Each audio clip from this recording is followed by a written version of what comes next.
Hi guys, in this video, I'm gonna show you how to change your name in your Ubisoft account. So first log in, and then after logging in, click the profile icon that you can see in the top right corner of the screen. After clicking this is your username. Now go to account management since we want to change our name. You can change your username in this interface after clicking the account information. And then just simply click the change. And that's it, your username has now changed, but you can also change your name in the private information by clicking the edit button.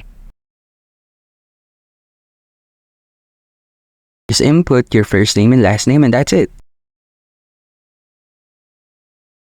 Just simply click the save button. And as you can see here, it is now updated and we have inputted our name and our last name, and that is how you can change your name in your Ubisoft account, and thank you for listening.